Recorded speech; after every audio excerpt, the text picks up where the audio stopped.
God, look at the time. Okay, so here we are back again at the 200 most powerful marketing weapons. Basically, yesterday, as you recall, when we went over time, we started off and we ended up right there at number 82, which we described as brochures. Okay?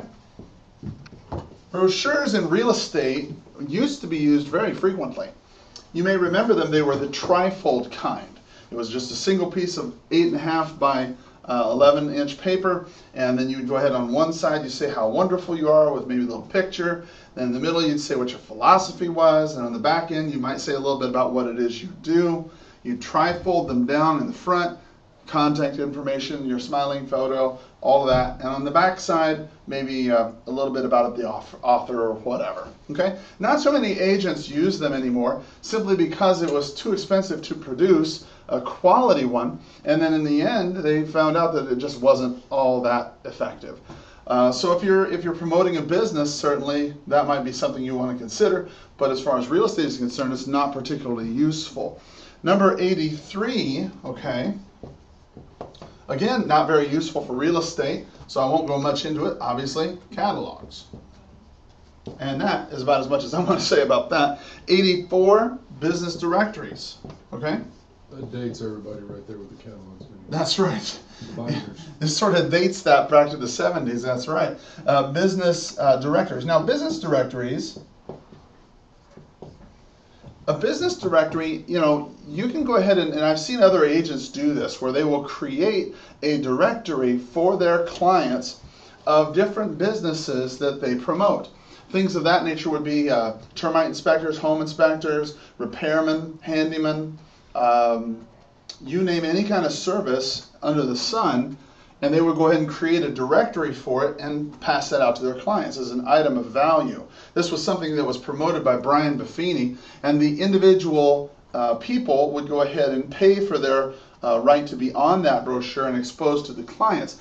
The biggest thing you want to be careful of, although it is a good item of value for your client, is of course making sure that the people you put in the business directory actually are good.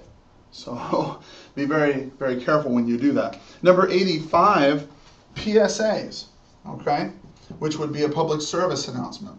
Most of the time when you see a PSA, it's usually a person who is on work release, or maybe somebody who has some community service or something along those lines.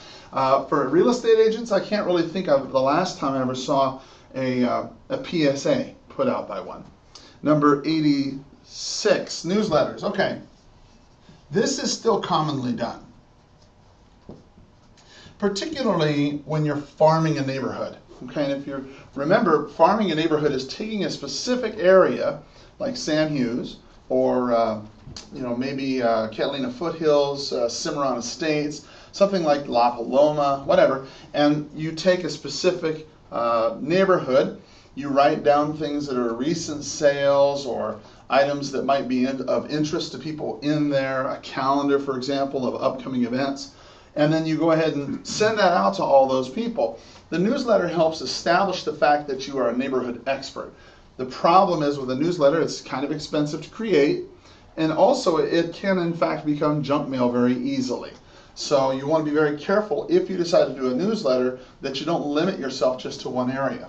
Okay? 87, all right, is speeches. Now, speeches, the primary thing that comes to my mind when we're talking about speeches would be things of the nature like, what is the name of that club? Oh, good gracious, I've told you 100 times the club. It's a speaking club, Toastmasters. That comes to mind, okay? If you're reluctant to do presentations, if you're reluctant to speak openly to a lot of people, then Toastmasters International is a great place for you to go. It will help teach you how to speak publicly in a coherent fashion without sounding like a complete moron, and you're able to go ahead and make speeches regarding certain things. So if you've got a Toastmasters group that you're working with, it's only maybe $1 or $2 a month, $10 tops. You meet for breakfast usually once a week, sort of like a mastermind group, and then you practice speeches on each other. Essentially, you have one guy stands up, you got a group of people around you, you make a speech regarding a topic, and then they pretty much grade you. As you're progressing through this system, you'll see that your skills get much better. So it's certainly worth that in the notion that you're networking with other people who are a similar ilk, and then you're also able to go and promote your business. So that's certainly good, and get better at speaking, which is something we can all do. 88 would certainly be an interesting one we use, which would be free consultations. Now let's think real quick. When we're talking about consultations, what are some of the consultations as a realtor that you can give? Other than the CMAs and Right. advice on- Right? So we think about CMAs, right? What else? A free consultation also like investment programs, Okay. teach them about cash on cash, things like Right. that. Investments, okay. Zoning Yeah. suggestions. Zoning, buyers, whatever it is, you can take the knowledge. Remember, we're talking about the info media here. You can take the knowledge that you're learning from all of the things that you have learned over time and share that for free with other people, and then of course get a consultation, which again establishes you as an expert. So, consultations are something that would be certainly good to do. The next one, number 89, will also have a really, in my mind, no conceivable value to you. It is, in fact, free demonstrations, okay? A free demonstration, you'll see those at the fair where a guy's up there with a ShamWow or maybe some knives.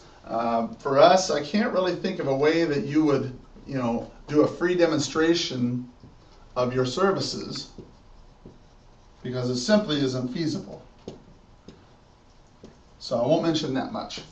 Number 90, okay? We're talking about free seminars. Now this is something you can do. We alluded to it a couple times already. But seminars really are very powerful in the sense that you can generate in a non-threatening way people who will be interested in a particular subject. So for example, if you had an opportunity to look on Sell More Homes Now channel on YouTube, you'll notice we had a conversation with Dan Beal. And Dan brought up something yesterday that I thought was really very pertinent. He mentioned the return on time. Return on time invested. In 16 years of doing this, I honestly say I have never heard of this concept, but it seems really very basic. We talk a lot when we're talking to investors about your return on investment, and we talk a lot cash on cash, right? But we never really talk about the return on the time invested. So for example, let's talk about this for a minute. Let's pretend that you're on the phone, okay, and you're prospecting to people. And you've got one phone, and you're using an auto dialer, let's say. How many people do you suppose you can talk to in an hour? Maybe 10, 12, 15, something like that? Depends, sometimes 20. Yeah, well, yeah, if you're doing, say for example, Just Listed, Just Sold, you could be anywhere, maybe even up to 20 people per hour. The conversations that you're having are going to be very brief and very, very, very shallow in this sense. Okay, you're not going to get too in depth if you're going doing that. If you're talking to for sale by owners and expireds, it's going to be around 10 to 15 because you're going to slow down, you're going to spend a little bit more time. The thing that Dan brought up is that with seminars and open houses and things of this nature, you want to really pay a lot of attention to the return on the time invested. And what he meant by that was very simple. So for example, if you have, let's say, a 4-hour open house, okay? And remember, I'm not necessarily a big proponent of open houses, but I also recognize that they work in some cases. It's not predictable, it's not duplicatable. You can't necessarily guarantee the kind of returns you're going to get. However, he said, look, if I know and he gave the example of two people in a hotel room, right? And you said to them, look, Susie, Bob, if you need to get as many people possible through this home to get it sold, okay? I need this home sold by tomorrow at 5 o'clock. You can hold it open between 1 and 4, but by 5 o'clock it needs to be sold. Go at it. So the question then is, who's going to have better results? Is it going to be Sue, who holds it open from 1 to 4, okay, using, say, 5 signs? Or is it going to be Bob, who's using 25 signs? Who's going to have a greater response? If all things else being equal, price is the same, location is the same, date and time are the same. If all things being equal, simply the signage alone is going to generate more people. And then when you start adding on extra things, okay, like for example the gorilla signs, okay, like the low down payment signs, for example, okay, and then when you add to that, let's say maybe flyers that you've door knocked to the neighbors, okay, and then maybe you've gone actually and delivered flyers to the apartment complexes nearby. For the time that you've invested, that 4 hours at that open house, and true, there is some prep work in the beginning, okay? This person is going to get a greater return on the time invested. They're going to have a better shot of getting that home sold than Susie will with just her 5 signs out there on a Sunday waiting. And so it's important, he said, to remember the return on the time invested is really something you want to make note of. Because on free seminars, for example, if I talk to expireds on the phone, the most people I can talk to in a given hour, 10 to 12, maybe even 15, right? But if on the other hand, I'm able to hold a seminar, okay, for people who are facing foreclosure, and I market it properly where they can actually stop foreclosure, then the odds are, if I market properly, then perhaps I might actually be able to get 40 or 50 people involved. And I can say this with a certainty because I've held them open at TCC, at Chaparral Hall, during an expo that we had a couple years back. Because they wanted to know about the foreclosure process, I made a presentation to a bunch of investors. And in the room, there was 40 to 50 people who were there. I made 40 to 50 presentations in less than an hour. That's why you see some of these national speakers doing so well. It's hard to, on a one-on-one basis, yes, it's very in-depth, and yes, it's very personal. But if you can get a lot of people at once, you can say essentially the same thing all at once to a lot of people and make a lot of results. So don't forget, you have your return on time invested. If you get a chance to see Dan's interview on the channel, Sell More Homes Now on YouTube, definitely get a chance to look at that, okay? Let's see, we're on 90, okay, number 91, published articles. Now look, published articles, okay, remember that we're talking about trying to establish a couple things. First, the phone to ring. And then second, of course, to go ahead and establish authority for yourself. So imagine this. Let's pretend that you went ahead and you have a specific knowledge in something.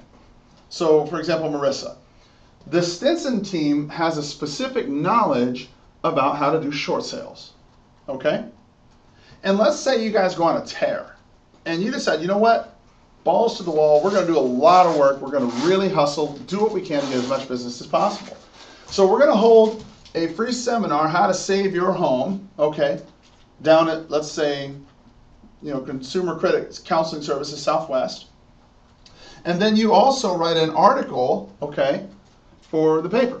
And you submit it to Tucson News, the Arizona Daily Star, and I believe the guy's name is Louis Valdosta or something like that, the editor for the real estate section, and you put down an article about how a person can actually stop a short sale, stop a foreclosure, And you and I both know the odds of that actually being able to be stopped are very limited, okay?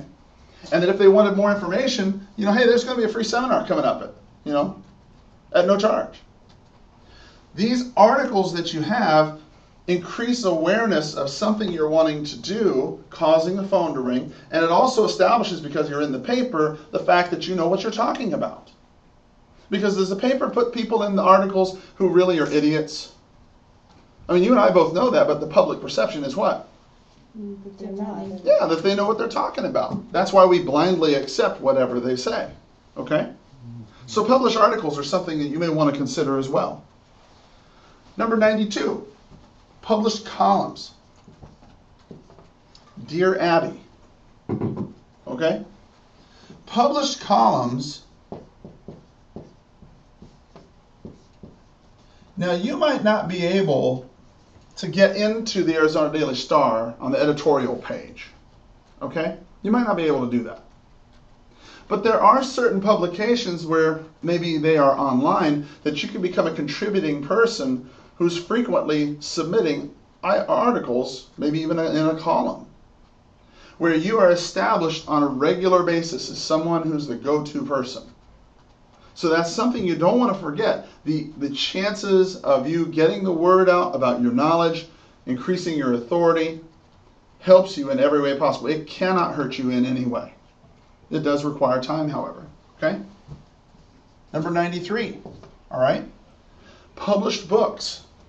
Now look, we talked about going and creating an ebook, right? And we talked about how that's pretty easy to do. And we also talked about the fact that you could take that and run with it. Most people are probably not going to know the difference. If you say I'm an author, and the only book you ever printed was on the internet off of somebody's printer. But you can also go ahead and write a book. It doesn't have to be any particular length. And self-publish. All you need to do to self-publish a book is go on to, and it's not Penguin, but you go on Google and you just write down self-publish. And there are companies who will self-publish a book for you at a very inexpensive rate. Now, you may decide to go ahead and publish 20 or 30 of these things, and maybe you'll never sell a single one. But the fact is that you are now a published author. Okay? Do you have an ISBN number? Probably not. Okay, you're not going to be in the Library of Congress here. But that's not what you're trying to do. Okay, you're not trying to take over Stephen King. All right. Published on-demand items, number 94.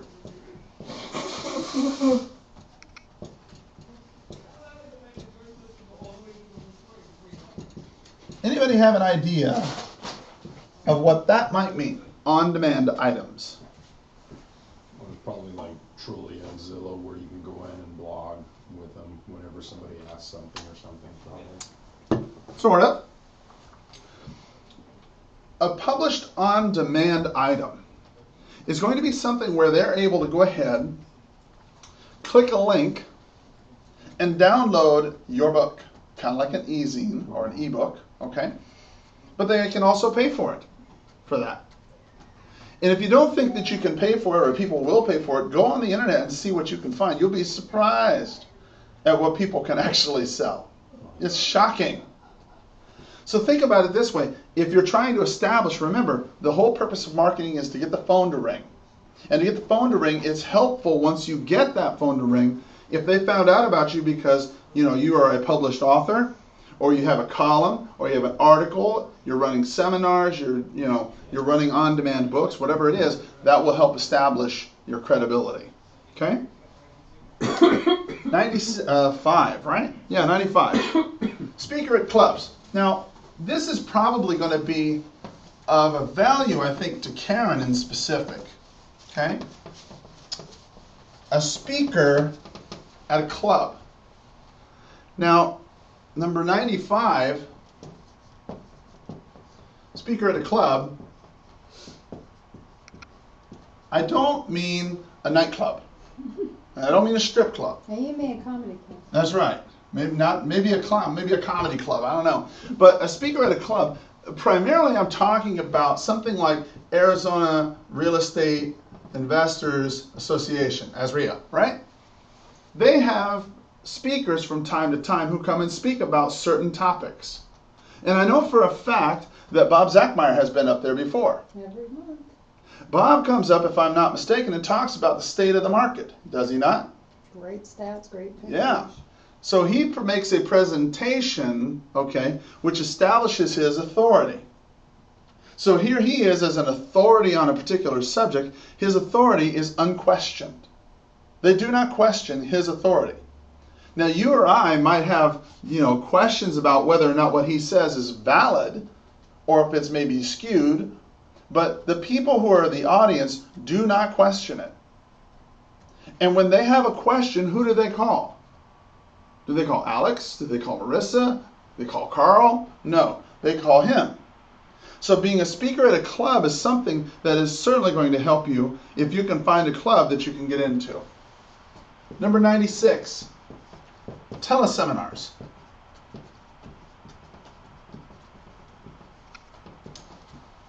It's essentially the same thing, okay, as running a regular seminar, except you don't have to ask Fidelity for the use of their room. All you need to have is a $99 camera and a computer that can do some computer editing, some time, and a quiet room. Very simple. You send that information out to perhaps your center of influence. Hey, I'm going to be having a webinar or teleseminar or whatever regarding stopping your home from foreclosure, or new programs for people to buy their first home for $1,000 down, or whatever your particular tagline is. That's something that you can do. 97. This is probably not going to be of any value, but it is also very powerful. Infomercials, right? Entire industries have been raised on this. And we all say, well, these infomercials, who watches them? I mean, it's ridiculous. When I see them, I turn them off. They're all at 2 in the morning.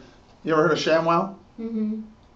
You ever heard of that guy with the what's his name? Orange powder. The guy, Billy Mays. He made a lifetime of this, right? The most unlikely people watch these infomercials. Absolutely. I wouldn't believe it. There's addicts for infomercials. Absolutely. There's a niche for that. Yeah. You got your Tony Robbins, big name, sells thousands of things on these, right? There are a lot of people who've made a lot of money on this, and if you can find a way to make your system work on an infomercial, maybe that's worth your while. Who knows? But get your head thinking about these things. Number 98, constant learning. Look, Dan said it best yesterday in his interview. Dan said, look, I never stop learning. He's 25 years in the business. He's seen a lot. He's ran companies. He's owned real estate companies. He's been a broker. He's been a coach and a mentor. He's seen it all. He does investments. But he still goes out and learns. And one of the things that he mentioned is, look, it's important for you to go ahead and have somebody who's a local mentor. Find someone that you can look up to, that can teach you, that's willing to help, okay? That's local. They'll help you with the local market. But then it's also equally important for you to find somebody who's national. Whether it be Mike Ferry, whether it be Craig Proctor, whether it be Brian Buffini, Floyd Wickman, any of the coaches, okay? Because they will give you a national perspective. So let me ask you this. This is something I didn't know. So as you know, I'm looking for an assistant. I'm looking for some other agents to work with me, right? And so I'm going through Craigslist, and I notice that all of the ads seem to be the same. I mean, buyer's agent wanted, listing agent wanted, come join a growing team, come join a mega team, blah, blah, blah, blah, blah. Somebody who's experienced, somebody who's not experienced, somebody who's got this, somebody who's got that, but it's all the same. So I start wondering to myself, well, I wonder if it's the same way everywhere else. So I go on Craigslist and I take a look and I find out in Atlanta, they say one thing. I go to San Francisco, I find they say something else. I find in Miami something completely different. I learn about other programs. Have you ever heard of Boomtown? Yeah, I've never heard of it either. Boomtown apparently is a lead system, okay, that works off the web, that people somehow, it's catching, it's like a lead capture system, something like that. And I don't know the whole specifics, but I'd never heard of that before. So here I am at 2 a.m., I'm looking stuff up. Never be afraid. The second you stop trying to learn more and find out what other people are doing outside tiny little Tucson, and this is a tiny little town. Okay, let's just be honest. Tucson is a tiny little town. We tend to think we're big, but when we start looking outside of our own backyard and we look at places like New York, LA, San Francisco, Chicago, you start learning a whole new world is out there. And don't be afraid to steal some of that stuff. Go on YouTube. It's a great place to learn stuff. Okay. So we talked a lot about some of the info media. And then we talked about how a majority of the info media stuff revolves around the things that you know that you can use to convey authority. That was the primary thing that info media had. Now let's go down and we start talking about human media. Now, what do you think? When I say human media, what does that mean to you? Referrals or Right? Referrals, okay. Number 99, look at this. Is it 99? Yeah. 99. Marketing insights.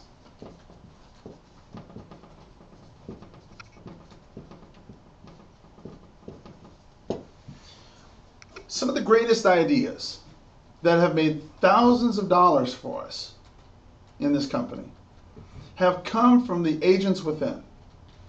For example, the gorilla signs came straight out of Dan Beal's office. His marketing knowledge, his insights, he shared with other people. If you shared information with your clients, okay, that would help them become a little bit better and maybe use you for something else or tell someone else about you. So let's think of some applications here. What could you tell your client or a person as far as marketing is concerned that would maybe convince them to at least talk with you? I hear crickets, okay. How about this? What if you were to tell a for sale by owner, hey, you know, one of the things I do with my clients, I use a gorilla sign. Maybe you might want to try that. What do you mean a gorilla sign? You don't use one? I got here just in time. Well, basically, a gorilla sign is simply this. It shows them how they can finance a home, because quite frankly, all they want to know is not your price. They want to know if they can afford it. Does that think out the box? Yes. Yeah. So they're going to, I think naturally, they're going to want to know a little bit more. And it's not going to hurt you to go ahead and spend a little bit of time, because they're not going to use it. It won't hurt you at all. Okay? 100. Human media. Obviously, yourself. The human media, okay, when you start talking about yourself, it's a lot in the way you present yourself. If you show up and you look terrible, you smell, you're whatever, they instantaneously judge you. They can't help it, and neither can you. You are judged by the way you speak, by the way you look, by the way you talk, by the way you act, how you fit into their mold of what they think you should be. And if you want to be individual in this business and be yourself and come around and dress in shorts and hair's all jacked up and flip-flops and have surfer hair or whatever, hey, you're sorely mistaken. Okay? You really are. You're losing a lot of business. Oh, you'll appeal to the surfer crowd, okay? You'll appeal to the guy who is down in maybe Occupy Tucson with a sign, I don't know. But you're not going to appeal to the banker. You're not going to appeal to the serious investor. They want someone who's professional. Look the part. 101. You have to look at your employees and reps.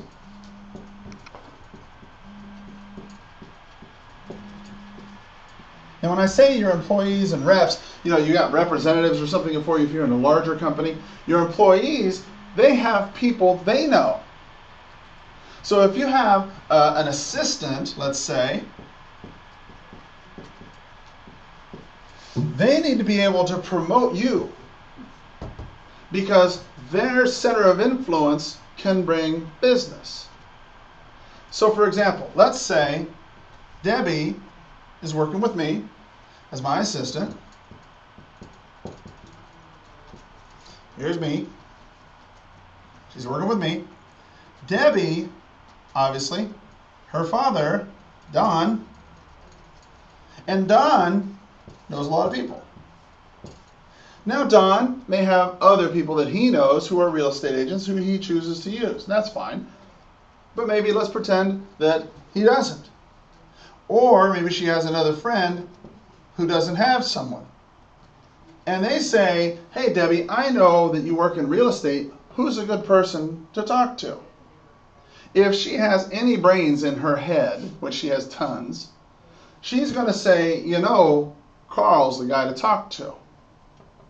So make sure you take a lot of, don't just pass this over and expect that this will happen naturally. You have to be able to go ahead and be willing to tell your assistant or your buyer's agents or whoever is working with you, look, it is an advantage to you, okay, to have your center of influence. Let's work with them as well. That's number 101. Any questions about this so far? No? Okay, good. All right. 102. Designated guerrillas. Oh my goodness. Now we're going to get fun.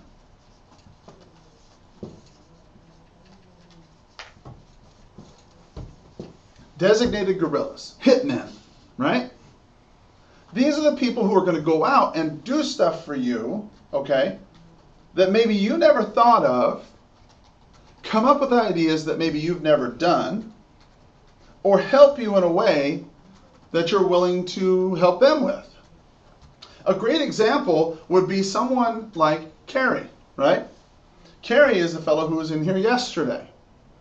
He's agreed to help me with my marketing if I will agree to help him learn how to do stuff as far as real estate is concerned. He's thinking about maybe getting into real estate, which I hope he does, because he'd be great at it, I think. But the point is that he's agreed to help me, and I agreed to help him, so it's symbiotic. It doesn't cost me anything, it doesn't cost him anything. And the beautiful part about it is that he can think of other ideas as well. So let's think of something that you can do that would help you get the word out inexpensively or efficiently to where you're doing $500 an hour work and not $12 an hour work. What is it that you can do with a designated guerrilla?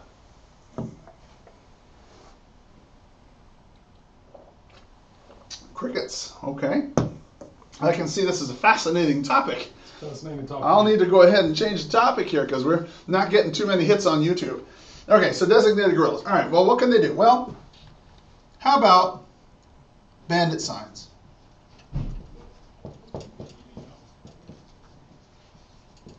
There are people in Phoenix who will pay someone $8 a sign, okay? And they will tell them, look, there's 160 signs I need to set out for an open house or an auction. Okay, this is what banks do. And we will pay you $8 a sign to do this. However, there's 160 signs that you need to do. And it needs to be done in a week's time. Now, I don't know what $8 times 160 is, but it's a considerable amount of money. And all they need to do is drive, tuck, tuck, tuck, and that's that. It's inexpensive. and they're doing something with you that is going to be helpful. And I don't mean like your average everyday sign. I'm talking about something that's banded, okay? How about this? Designated guerrillas. How about someone who's unlicensed doing some calls for you? Right? Get a caller. Is it possible? And I don't know. I've not tried it yet, but I want to. Is it possible to get someone who will do calling for you around your listings and sales for free? Is it possible? Certainly might be. But you won't know unless you ask. So what's the best way to ask? How about Craigslist? In LA County, if you want to post something on Craigslist, it costs you $25 per ad. Per ad.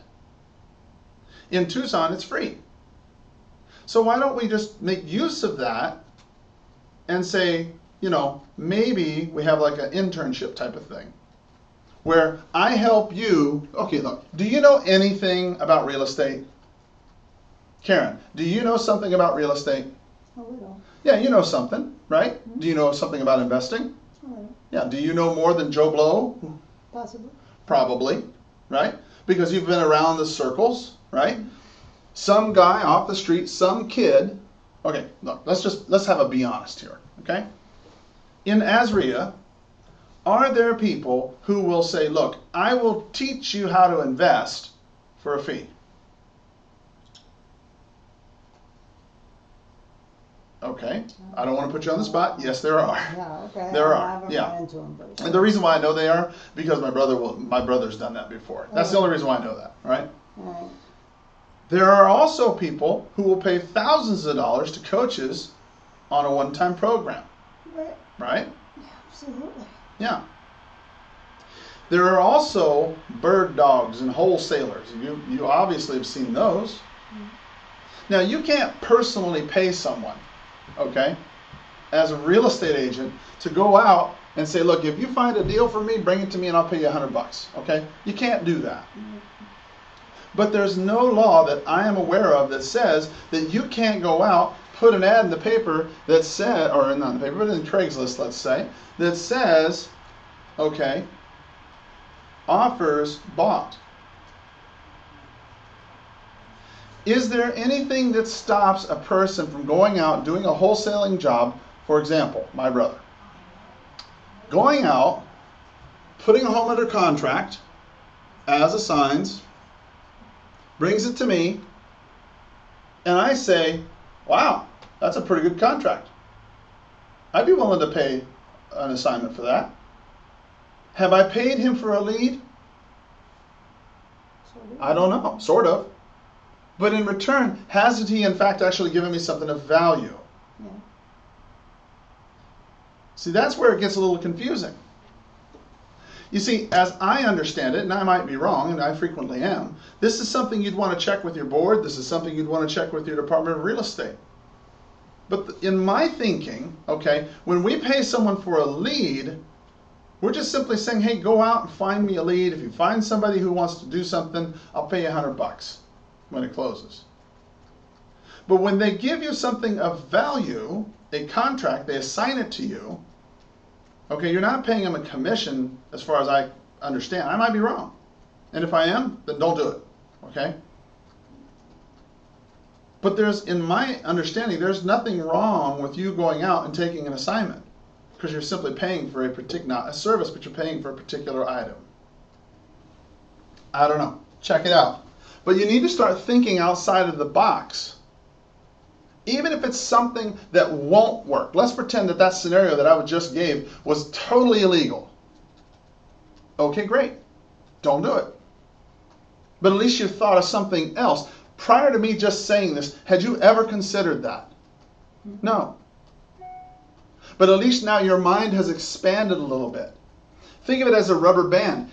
Look, you started out, it's only going to go this big. But you hold it out a little bit more, it's going to get bigger. You hold it out more, it's going to get bigger. And it will never stretch back to the way it was. You start thinking of all the different things you can do to make money, run it past your broker, run it past the Department of Real Estate, and find out, hey, I thought of this, can I do it? And if you find out that you can do it, then you have created for yourself a brand new thing, an advantage that nobody else has. How about this one? Have you ever considered, and this is sort of off the topic, but have you ever considered, you always hear this, I'll buy your home in 90 days if I don't sell it thing, right? There's a lot of conditions. You got to buy my home. You got to be moving up. I'll take a 5% fee off of that, and then you got to pay the commission, which is 6% off of that. Then it has to be the appraised value, which is that. So the price goes way down. Okay. So in order to qualify for that, it's super, super weird. Who knows? They're very effective, and yes, you may end up buying a house or two if you don't do it properly. But what about this? What if you had and there's a guy in Phoenix who does this. It's called the Easy Exit listing. Now, I'm not saying you should do this, but an easy exit listing for him, he tells his sellers, look, here's the deal. If you're not 100% satisfied with what I'm doing, pick up the phone and give me 3 days notice and cancel. Now, if you had a seller who was unhappy and they called you up and they said, I want to fire you, would you let them go? Absolutely. You don't want to deal with them anyway. You're not going to hold them to the contract. So what have you been giving them? Nothing. You're just putting it in writing that you agree to go ahead and cancel the listing. And don't tell me that you haven't done this before, because I've done it and you've done it. We've all done it. Okay? What's the number one complaint that the sellers have about agents? When their home doesn't sell, what is the number one thing that they say? What was the problem? My agent didn't do anything. My agent never communicated with me. That's what they say. What if you had something like a communication guarantee?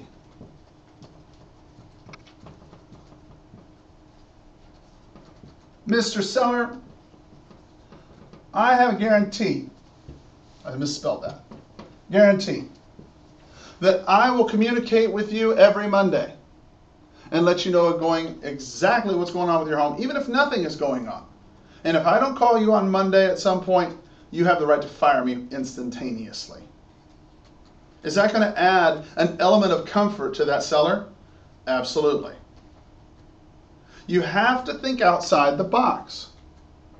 Think about your client. Think about what it is that they're afraid of, and then meet that need. That's the whole purpose of this guerrilla marketing to begin with, is trying to find out what are the things that makes your client tick, what are the things that makes your client worried, and then meeting that need, getting them to pick up the phone, okay? 103.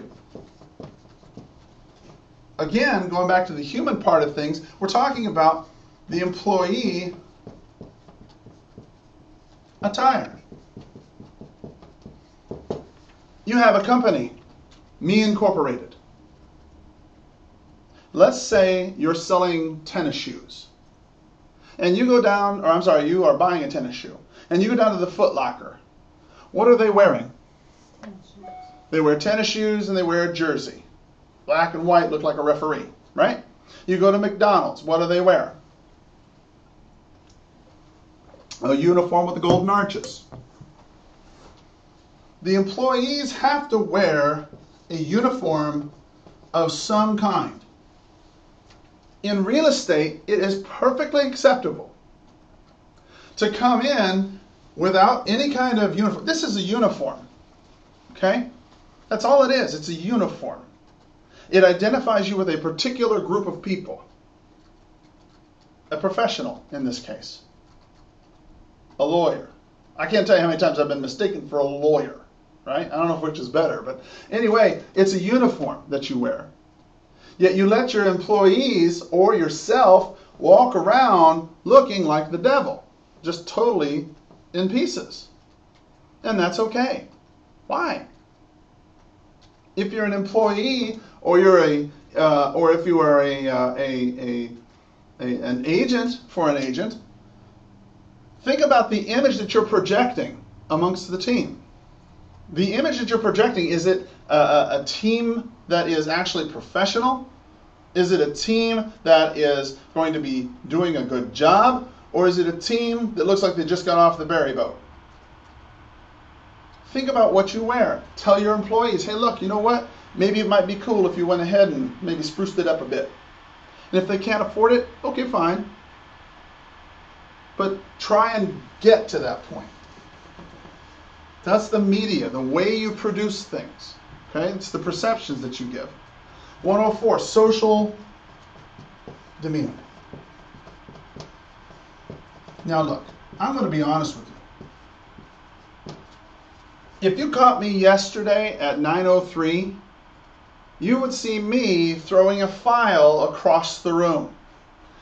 File way out there with papers flying everywhere because I was upset about a particular thing. I lost my cool. Curtis picked it up.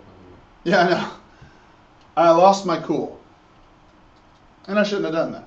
It's tough to have a good social demeanor all the time. But 99% of the time, I'd like to think that when you see me here between these four walls, I'm outgoing, I'm happy, I'm okay, I'm good to go, let's get this working, I'm excited, I'm happy, right? Is that the way I feel? No. Ask Judy. When I go home, I'm a completely different person.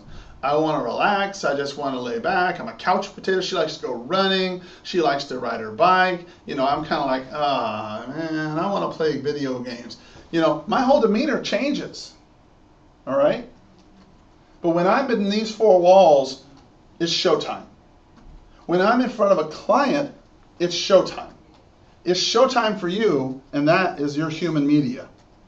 105. Your target audience. Okay. Here we are again. Back in this scenario, the surfer dude.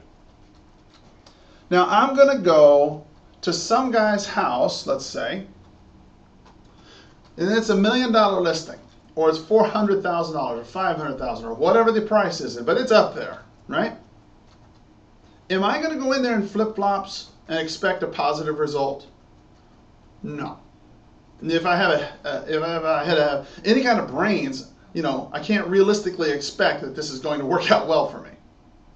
Likewise, if for example, this person is a truck driver, hands, you know, they got grease on them, they got nails that got, you know, all kinds of ick on them, and they're all nasty and whatnot. If I go in there in a suit that costs more than he made this week, chances are I'm not going to have a welcome reception.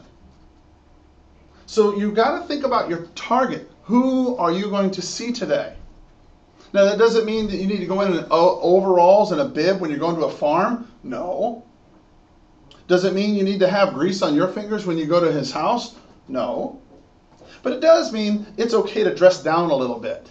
Maybe like a polo shirt and some khakis or something. Okay? Think about who you're going after. Because remember, perception is reality. It doesn't matter who you are, it's what they think you are. 106. Your own circle of influence. Your circle of influence is your sales force. They are your sales force.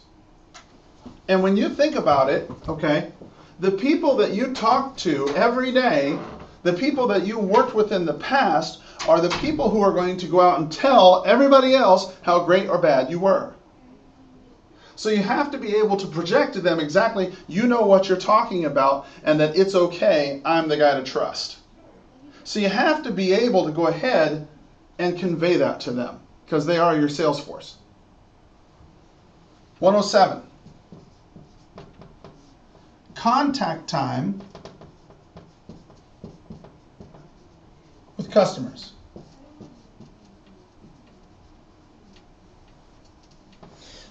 Now, does anybody have an idea when we're talking to a doctor? And if the doctor was going to be honest and say, you know, what really bothers them these days, aside from the paperwork, the thing that would tell them that would bother them is the extremely short period of time that they have a chance to talk to their client or their patient. They only have 2, 3, 4 minutes because of the HMOs, the PPOs, and things of that nature that only allows them 2, 3, 4 minutes. Don't be afraid to spend that time, okay, with the little old lady who just lost her husband, or that couple that just lost, their home. Don't be afraid to spend the time with the new family who's looking to buy up. Don't be afraid to take that time because that will pay off dividends big in the future.